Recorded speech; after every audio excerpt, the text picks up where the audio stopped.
जय हिंद. लोकशाही युवा फाउंडेशनचे युट्यूब चॅनलवर आपल्या सर्वांचं स्वागत आहे. आज आपल्यासोबत आहेत सामाजिक कार्यकर्ते असलम बाबूलाल शेखजी, जे अजमेरा मासोळकर कॉलनीमध्ये राहतात. एक सुशिक्षित सामाजिक कार्यकर्ते आपल्या सोबत आहेत. त्यांचे काही प्रश्न, त्यांच्या वॉर्डातले काही प्रश्न आहेत, त्यांच्या वॉर्डातले काही विषय आणि ते वॉर्डातले काही जे काही त्यांचं इंटेन्शन आहे, जे अँबिशन आहे त्याच्यावर आणि त्याचबरोबर पिंपरी चिंचवड शहरातील जे काही प्रलंबित प्रश्न आहेत, जे काही गुन्हेगारीचे विषय असेल, असे भरपूर प्रश्नांना आज आपण इथं असलमबाईंसोबत चर्चा करूया.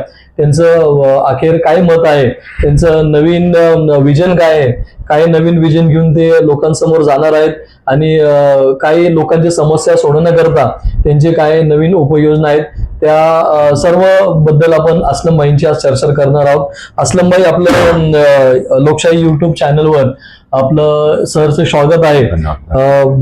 आपण सामाजिक कार्य करताय हे सर्व पिंपरी चिंचवडकरांना माहिती आहे.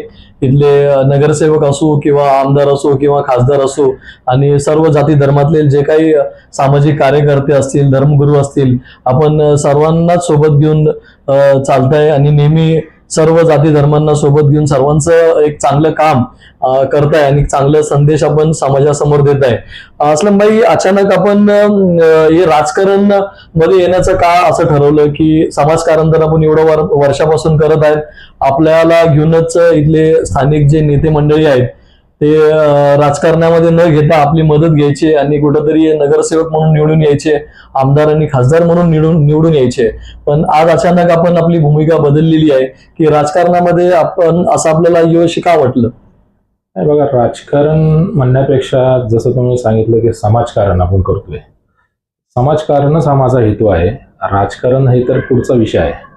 जेव्हा कधी मी निवडून येईल ते काही राजकारण हा मुद्दा घेऊन आहे. माझा मेन फोकस आहे तो समाजकारण आहे आणि माझा शेवटचा फोकसही तोच असणार आहे. आणि राहिला विषय की आत्ता राजकारणात का, त्याचा एक विषय असा आहे की आपण फक्त समाजकारण किंवा सत्तेच्या बाहेरमध्ये असून सगळी कामं काय आपण करू शकत नाही. जे स्ट्रेंथ आणि जो फोर्स आपल्याला कधी समजा आपण निवडून आलो तर आपण ज्या गतीने ते कामं करू शकतो ते आपण बाहेर राहून मला असं वाटत नाही की त्या पद्धतीची कामं आपण त्या जोरातनी त्या जोमाने आपण करू शकतो.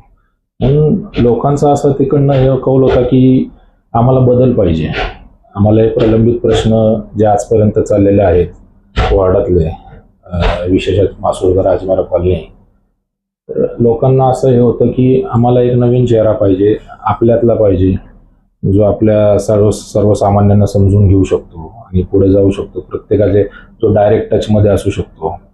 कारण की लोक एकदा निवडून येतात आणि वर्ष 6-6 महिने वाढत दिसत नाही.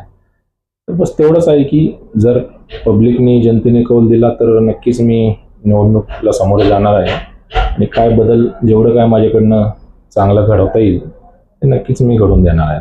त्यात काही विषय नाही. तर सामाजिक कामं करत असताना आपण सर्व लोकांचे प्रश्न आपण सोडू शकत नाही. त्यासाठी आपण प्रशासनामध्ये जाण्याकरिता, महानगरपालिकेमध्ये जाण्याकरिता आपल्याला इलेक्शनची गरज आहे आणि राजकारणाची गरज आहे. म्हणजे असं आपण नवीन काय करणार आहे जे जुने राज्यकर्ते आपल्या वॉर्डात करू शकले नाही एवढ्या वर्षात, कारण की आपलं एवढं जुनं दांडगा अनुभव सामाजिक कामात आहे. तर लोकांच्या डायरेक्ट आपण संपर्कात असून म्हणजे लोकांच्या अशा मुळात कोणते समस्या आहेत जे आपण सोडवणार आणि जुने राज्यकर्ते सोडू शकले नाहीत? नाही, ह्यात असं आहे की आपण नवीन काय करायला जाणार नाही. जे लोकांचे प्रलंबित प्रश्न आहेत, प्रलंबित प्रश्न जे वर्षानुवर्षापासून, जे पाण्याचा प्रश्न आला, ड्रेनेजचा प्रश्न आला, वाढती गुन्हेगारी आली, आता मासोळकर अजमेरा कॉलनीमध्ये रिडेव्हलपमेंटचा विषय, तर वाढती ट्रॅफिक आली, तर हे जे प्रलंबित प्रश्न आधीपासून जे आहेत आपण जर त्याला सोडवण्यात जर आपल्याला सामर्थ्य आलं तर आपण त्यातच आपण स्वतःला हे समजू. बाकी असं नवीन काय मला वाटत नाही. तो सोनेरी वॉर्ड आहे, नवीन काय करायची मला वाटत नाही, त्यात काय गरज आहे. जे जुने मुद्दे आणि जे प्रलंबित प्रश्न पेंडिंग आहेत त्यालाच आपण पूर्ण केले तर मला वाटतं ते योग्य राहील. आता सामाजिक काम करत असताना आपल्याला हे विचारत नाही की आपण कोणत्या पक्षात आहात, बरोबर? पण जेव्हा आपण राजकारणात जाणार तर कोणत्या तरी पक्षातून आपल्याला उमेदवारी घ्यावा लागेल किंवा उमेदवार म्हणून आपण त्या पक्षाकडे जाणार. तर आपली पसंती कोणत्या पक्षाकडे राहील? बघा, आता तर इलेक्शन हा मुद्दा आता तर मला नाही वाटत की एक 8-10 महिन्याच्या आधीचा काय विषय आहे. त्याला अजून भरपूर काळ आहे, त्यावेळेस निर्णय घेता येईल. हा एवढं मात्र नक्की आहे की ज्या पक्षाची विचारधारा मला वैयक्तिकरित्या पटते, समाजाला पटते, ते नक्कीच त्या पक्षात आपण जाहीरपणे प्रवेश करून त्या पक्षाची तिकिटाची मागणी आपण करणार आहोत. म्हणजे समविचारी पक्ष सेक्युलर पार्टी सोबत आपण जाणार. कारण की आपण आजपर्यंत सर्व जाती धर्माच्या लोकांना आपण एकत्र घेऊन काम केलेलं आहे. गणपती असो, ईद ए मिलाद असो, आता परवाची उद्या रामनवमी असो. मला असं वाटत नाही की आपण कुठल्याही एका म्हणजे एका जातीचं काम केलं आणि दुसऱ्या जातीचं केलं नाही. तर आपल्याला सेक्युलर आधीपासून राहत आलोय, याच्या पुढे आपल्याला सेक्युलरच राहावं लागणार आहे. म्हणजे पुढची आपली राजकीय आकांक्षा काय असणार अस्लम भाई? राजकीय आकांक्षा म्हणण्यापेक्षा जर तुम्ही आता मला 2 प्रश्न आधी एक प्रश्न विचारले की काय तुम्ही नवीन काय करणार आहे. आकांक्षा असं काय नाही की जसं मी सांगितलं की प्रलंबित प्रश्न सोडवता आले तेच माझ्यासाठी राजकीय आकांक्षा असणार आहे. त्यात मला यश आलं हीच माझी आकांक्षा. याच्या पलीकडे मला नाही वाटत. जे प्रलंबित प्रश्न आहे वर्षानुवर्षापासून प्रलंबित राहिले त्यात सोडवण्यात मला यश आलं आणि ते येणार, तीच माझी आकांक्षा. आणि जे भ्रष्ट अधिकारी आहेत आणि कामचोर कर्मचारी असतील त्यांना आपण कसं हाताळणार? म्हणजे नाही, त्यांना माझे तुमच्या चॅनल मार्फतच माझी आता त्यांना विनंती आहे. ते आतापर्यंत झालं ते काय झालं असेल ते मला ठीक आहे, ते झालं गेलं ते ठीक आहे, पण याच्या पुढं जर तुम्ही तसेच वागणार असाल तर तुम्हाला तुमच्या प्लॅटफॉर्मवरूनच विनंती आहे की आता तरी तुम्हाला नीट राहावं लागेल. कारण की प्रत्येक गोष्टीचे प्रत्येक कार्यकर्त्याचा एक हाताळायचा विषय वेगळा असतो. बरोबर. आणि माझी स्टाईल थोडी वेगळी असणार आहे. माझी विनंती आहे तुमच्या मार्फत त्यांना की आज रोजीपर्यंत तुम्ही काय भ्रष्टाचार केला असेल, काय कामचुकारी केली असेल, त्याच्याशी मी तुम्हाला you are not accountable to me. But जेव्हा कधी आता मी कार्य करत असताना जर काही कामचुकारी तुमच्याकडनं झाली तर आधी तुम्हाला विनंती करण्यात येईल. काय भ्रष्टपणा तुमच्याकडनं झालं तर तरी विनंती करण्यात येईल. Second chance there will be no chance. मी माझ्या स्टाईलने त्यांना उत्तर देईल. आता राजकारणामध्ये आपण नवीन आहेत, तर एवढ्या वर्ष आपण समाजकारण केलंय. समाजकारण करत असताना आपली स्वतःची एक ओळख झालेली आहे. राजकारणात काम करत असताना कुठंतरी आपल्याला एक ओळख बनवायची गरज पडणार आहे. आपल्याला असं वाटतंय का जे आपण समाजकार्य केले तीच आपली ओळख आहे, किंवा राजकारणामध्ये आपल्याला नवीन काय ओळख निर्माण करायची गरज आहे? माझ्यासाठी तर बघा समाजकारण राजकारण आहे. माझ्यासाठी मेन फोकस माझं लक्ष पूर्णपणे केंद्रित आहे समाजकारणात. मला वाटत नाही एकदा माणूस जर समाजकारणात असेल तर राजकारणात त्याला काय त्याचा वेगळा ठसा उमटावा लागणार. मला असं वाटतं की समाजकारण जो माणूस खऱ्या मनापासून करतो त्याला कुठल्याही अडथळा, मला असं वाटत नाही, माझा वैयक्तिक अनुभव आहे, त्याला कुठला अडथळा निर्माण होऊ शकतो राजकारणात. राहिल्या गोष्टी मग बाकीचे तर त्याला प्रत्येक गोष्टीला आपण सामर्थ्य आहे पुढे जायला. तुमचे स्वतःचे काही मुद्दे आहेत का जे निवडणुकीच्या आधी किंवा नंतर तुम्हाला असं एवढ्या वर्षापासून आपण अजमेरा मासोळगर कॉलनीमध्ये राहताय, तिथल्या भरपूर मित्रमंडळ सामाजिक संघटनेशी आपण निगडीत आहात, तर आपल्याला असं वाटतंय का कुठंतरी सध्याचे जे आता प्रशासक आहेत 2 वर्षापासून, त्याच्या अगोदर सत्ता होती राष्ट्रवादीची होती, आणि आपण काय नवीन त्याच्यामध्ये काय घडवणार आहे का? प्रशासक 2 वर्ष नाही, मी तुम्हाला हे दुरुस्त बोलतो. प्रशासकला आता मार्च मध्ये 3 वर्ष कंप्लीट झाले माझ्या हिशोबाने. 2022 मार्चला आपला कालावधी नगरसेवकांचा संपलेला आहे. प्रश्न अशी माझी वैयक्तिक अशी आहे की जी वाढती गुन्हेगारी आहे, जसं शहरात गांजाचा जो सप्लाय आहे तो अचानक कुठनं वाढला एवढ्या 2 वर्षात, आणि पोलीस प्रशासनाला वैयक्तिक त्याच्यावरती का नियंत्रण ठेवता येत नाही हे मला माहित नाही. आमच्या वॉर्डात ते मागं स्वयंभू गणेश मंदिर आहे, त्याच्या मागे विरंगुळा केंद्र आहे. तर रोज रात्री जर बघितलं तिथं तर 6, 7, 8, 10, 15 लोकांची टोळी असते रात्री 12च्या नंतर, आणि ते गांजा वगैरे फुकत असतात, सिगरेट वगैरे करत असतात. वारंवार आम्ही त्यांना पळून लावलं पण ते, आणि आम्ही वारंवार पोलीस प्रशासनालाही त्याचे निवेदनं देण्यात आले, पण त्याच्यावरती काही कारवाई झाली नाही. तर मला असं वाटतं की गांजाचा विषय असो, वाढती गुन्हेगारी असो, ईव्ह टीझिंग आता भरपूर प्रमाणावर वाढलेलं आहे. तर वारंवार विनंती करून सुद्धा जर प्रशासन त्याच्याकडे दुर्लक्ष करत असेल तर मला असं मला असं चुकीचं वाटत नाही की मग कायदा आम्ही स्वतः हातात घ्यावा का, ते तुम्हाला कितपत योग्य वाटते? कारण की एक गोष्ट आपण एखाद्याला एकदा सांगितली, 2दा सांगितली, 3दा सांगितली, पण त्याच्यावरती जर काही कारवाई होत नसेल आणि नागरिकांना जर त्याचा सतत त्रास होत असेल, मला असं वाटतं मग कायदा कमी हातात घ्यावा का. वेळ पडल्यावरती आम्ही त्यालाही पुढे मागे बघणार नाही. कारण समाजकारणात लोकांनी काय गुन्हेगार काय म्हणतात ह्याच्यावरती आम्हाला काय हे नाहीये. लोकांचं मत काय आम्ही बरोबर त्याच्यावरती लक्ष केंद्रित केलेलं. आत्ताचा सध्याचा अजून एक सर्वात मोठा मुद्दा म्हटल्यावरती ही जी रिकव्हरी आहे, बँकेची रिकव्हरी असतात, personal loan, business loan, housing loan किंवा जे काही वेगवेगळ्या प्रकारचे लोन. आता नवीन त्या ॲपचे लोन चालू झालेले भरपूर आले. 5,000 पासून तुम्हाला 1 लाखापर्यंत ते 2 मिनिटात लोन देतात, सिबिल चांगला असेल तर. पण त्यांची रिकव्हरी एवढी हार्श आणि एवढी घाणेरड्या प्रकारची आहे की एखादा तास जरी चुकला तर तुमचे कॉन्टॅक्ट हॅक केले असतात आधीच त्यांनी. तुमच्या कॉन्टॅक्टवरती ते फोन करून तुमची इज्जतीची निलामी करतात. मग हे कितपत योग्य आहे? मग ह्याला थांबवणार कसं आहे? हे फक्त वर्डापुरता मुद्दा आहे, भारताचा मुद्दा आहे. बरोबर आहे. मग त्याला कसं थांबवणार तुम्ही? तुमच्याकडे सायबर सेल आहे, तुमच्याकडे नाही ते यंत्रणा आहेत प्रशासनाकडे. मी काय त्याचं राजकारण करत नाही, कुठलाही पक्ष असो काय असो, शेवटी प्रशासन तर त्याच्या जागेवरतीच आहे. बरोबर. मग तुम्ही त्याला कसं थांबवणार? आता तुम्ही जर लोन घेतला आणि तुम्ही जर त्याची परतफेड केली नाही तर तुमच्या घरी येऊन गुंड लोक डायरेक्ट आरेरावाची भाषा, तुमच्या घरी लेडीज असतील काय असतील त्याचंही त्यांना हे बघत नाही. मग असल्यांना आपण कुठं थांबू शकतो? हे प्रश्न माझा तुम्हाला आहे. तुम्हाला काय वाटतं याच्याबद्दल? काय पाऊल उचलली पाहिजे? मी एक समाजकारण करतोय, मी काय पाऊल उचलली पाहिजे? काय योग्य वाटेल तुम्हाला? का मी स्वतः कायदा हातात घ्यावा आणि मी दांडगा हातात घ्यावा? काय करावं याच्यासाठी? कायदा आपल्यासाठी, सर्वांसाठी, सर्व भारतीयांसाठी सर्वश्रेष्ठ आहे. कायदा कुणी हातात नाही घेतलं पाहिजे.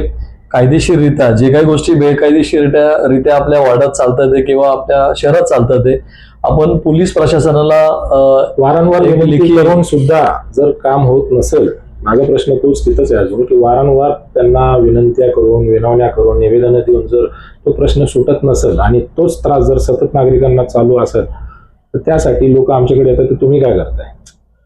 राजकारण 2 मिनिटं बाजूला ठेवा. आपण आधीपासून, आज मला 12-15 वर्ष समाजकारणात झाली. तुम्ही काय करताय? तुम्ही काय म्हणजे त्यांना आमच्याकडे उत्तर नसतो द्यायला.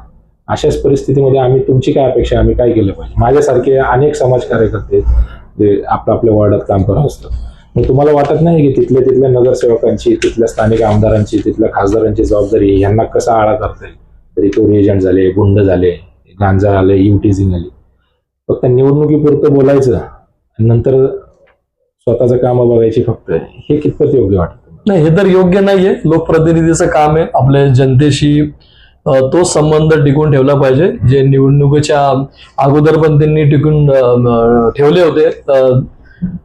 पण होतंय असं की कुठेतरी प्रशासन कमी पडतोय, तरी आपण निराश न होता लोकांचे प्रश्न प्रशासनासमोर, पोलीस प्रशासनासमोर आणत असताना प्रशासन कमी ह्याच्यासाठी पडतोय की नगरसेवक किंवा कुठलाही लोकप्रतिनिधी असेल त्यांनी जर प्रशासनाबरोबर जर व्यवस्थितपणे पॅरलली जर काम केलं तर हे मुद्दे काय फार मोठे नाहीत जे सॉर्ट आउट होऊ शकत नाही. होऊ शकतात, हे 100% होऊ शकतात. पण जर प्रशासनाला जर तुमचा फॉलोअपच व्यवस्थित नसेल किंवा तुम्ही तेवढे खंबीरच नसताल तर ते मुद्दे आजीवन सॉर्ट आउट होणारच नाही ना. प्रशासनाचं लक्ष केंद्रित करण्यासाठी आपण आंदोलनही घेऊ शकता याच्यामध्ये. कायदा आपल्या हातात घ्यायची गरज नाही. आमच्या फाउंडेशनच्या लेटरहेडवरती आम्ही माननीय CP साहेब पिंपरी चिंचवड कॉर्पोरेट कमिशनरेटला आम्ही नक्कीच ते निवेदन देणार आहोत की हे गांजा विक्री, टीजिंग आणि वाढते गुन्हेगारीसाठी काहीतरी कठोर कारवाई केली पाहिजे. जसं का तुम्ही कायदा पूर्वी आलेला MPIDचा कायदा आलाय, ज्यांनी फसवणूक केली, MPID कायदा, MCOC, मकोका, तर फार याचे मला वाटत नाही त्याच्या अंतर्गत हे सगळं येईल. जर तुम्ही दिवसाआड जर गुन्हे दाखल करून जर त्यांना गजाआड केलं तर मला वाटत नाही की महिनाभराच्या आत हे सगळं आटोक्यात येणारा विषय आहे. बरोबर आहे, कारवाई तेच करू शकतात. आम्ही जर त्यांच्यावरती काय करू, आमच्यावरती कारवाई करणार. तुम्हाला काय अधिकार दिला होता कोणी? आम्ही त्याला घाबरत नाही. वेळ पडल्यावरती आम्ही तेही करायला बसलोय. माझे तुमच्या चॅनल निमित्त आता सगळ्या खास करते रिकव्हरी एजंट्स आणि ते गुंड लोकांना आता आव्हान आहे की माझ्या क्षेत्रात कमीत कमी माझा जो एरिया आहे, मासुळकर कॉलनी, अजमेरा, वास्तुद्योग, याच्यात कायदेशीर रिकव्हरी तुम्ही करावी. कायदेशीर जे कोर्टाची ऑर्डर असते, कोर्टाचा बिलीफ असतो, त्याला घेऊन तुम्ही you should follow due process of law. जर तुम्ही फक्त तुमच्या फिजिकल किंवा मसल पॉवर तिकडे येऊन जर माझ्या लोकांना धमकवणार असताल, आता परवा एक प्रकार घडलेला आहे, ती म्हातारी आजी बिचारी रडत बसली होती 2 तास त्याच्या घरी येऊन. नाही ती शिवीगाळ करून गेला तो मुलगा, 18-19 वयाचाच होता. अच्छा, आता फोन स्विच ऑफ आहे त्याचा. हे जर परत होणार असेल तर तुमच्या चॅनल मार्फत मला आता मी सगळ्यांना आवाहन करतोय की मग त्यांनी त्याच्या आपापल्या जबाबदारीवर तिथे पाऊल ठेवावं. मग त्याला आम्ही पोलिसांना तक्रार दिली का त्या मुलाबद्दल? नाही, आम्ही नक्कीच त्याला ऍप्लिकेशन तयार करणार आणि आम्ही पोलीस स्टेशनला तक्रार देणार. कोणती बँक आहे, कुठली एजन्सी, सगळी माहिती घेणार आहोत, द्यायला पाहिजे. आता तुमच्या वॉर्डात असलम भाई भरपूर वेगवेगळे सर्व समाजाचे, मुस्लिम समाज असो, इतर समाज असो, हिंदू समाज असो, सगळ्या समाजाचे लोक असतात. तर मी हिंदीत आपल्याला प्रश्न विचारेल की हे आता सध्या अभी जो फिलहाल जात पात का जो राजकारण पूरे देश में चल रहा है, पर पिंपरी चिंचवड़ में वो माहौल अभी तक नहीं है, पर हो सकता है ये विधानसभा के इलेक्शन के बाद में वो माहौल हो. और फिर आप ये सब चीजों की कैसे देखते हैं आप, हिंदू मुस्लिम ये बाकी जो ये सिख समाज है, ईसाई समाज है, तो इसको आप चैलेंज के तरीके से देखते हैं, आप इसको सामने कैसे जाएंगे इनके? देखिए, जात पात का राजकारण पिंपरी चिंचवड़ में नहीं है ये तो मैं नहीं मान सकता. ये जात पात ऑल ओवर इंडिया, और इंडिया के बाहर भी कहीं होगा तो पता नहीं, ये तो ऑल ओवर ये जहर फैल चुका है.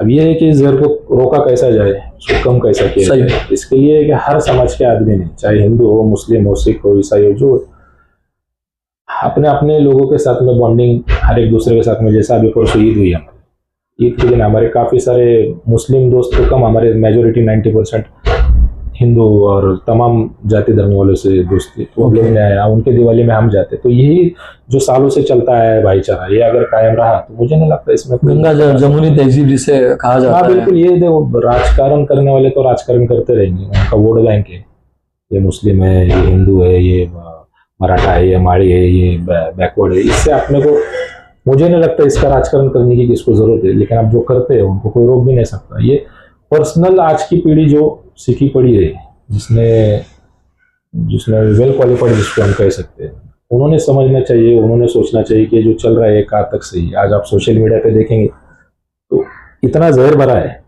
अभी कोई अगर हिंदू पोस्ट डालता है उसके मंदिर की तो कोई मुसलमान उस पर कमेंट करेगा, कोई मुस्लिम अगर कोई पोस्ट डालता है किसी मस्जिद की तो कोई हिंदू कमेंट कहाँ से आते हैं, क्या आते हैं, वी डोंट नो.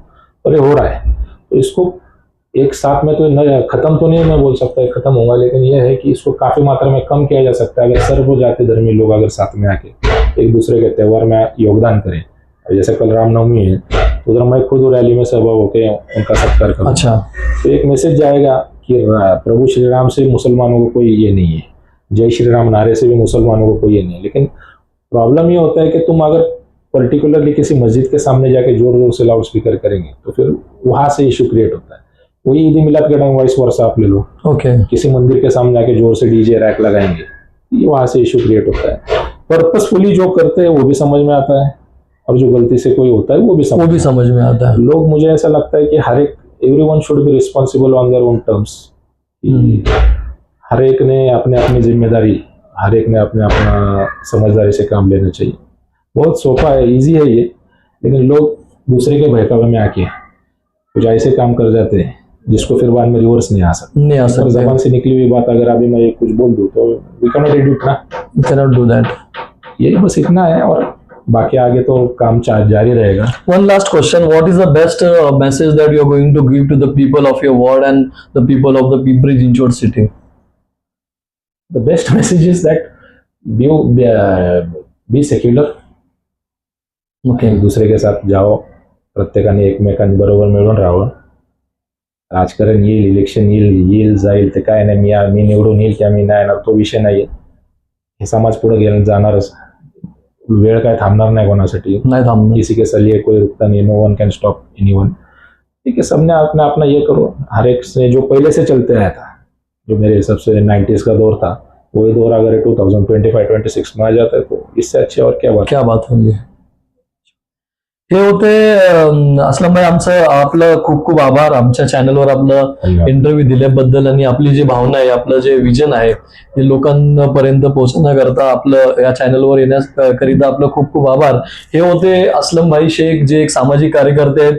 खूप वर्षापासून पिंपरी चिंचवड शहरात सर्व समाजाच्या लोकांमध्ये ते नेहमी काम करत असतात. नेहमी लोकांचे प्रश्न सोडवण्याकरिता निस्वार्थपणे ते काम करत असतात. राजकारणामध्ये ते आता प्रवेश करत आहेत, कारण की त्यांना लोकांचे सर्व प्रश्न सोडवण्याकरता त्यांना महानगरपालिकेमध्ये जाणं गरजेचं आहे. सर्वच कामं हे सामाजिक काम करून नाही सोडवता येतं. प्रशासनामध्ये राहणं पण तेवढंच गरजेचं आहे, सत्तेमध्ये राहणं पण तेवढं गरजेचं आहे. तर ते भविष्य काळात निवडून येतील आणि लोकांच्या प्रश्न सोडवतील आणि त्यांचा जे वॉर्ड आहे तो एक सेक्युलर वॉर्ड आहे, सर्व जाती धर्माचे तिथे लोक राहतात, ते कुठंतरी एक चांगला संदेश आपल्या या लोकशाही युवा चॅनलच्या युवा फाउंडेशनच्या चॅनलच्या माध्यमातून ते इथं द्यायचा प्रयत्न करत होते. मी परत एकदा असलमभाई शेख यांचा मनापासून आभार व्यक्त करतो. थांबतो. जय हिंद आणि जय महाराष्ट्र.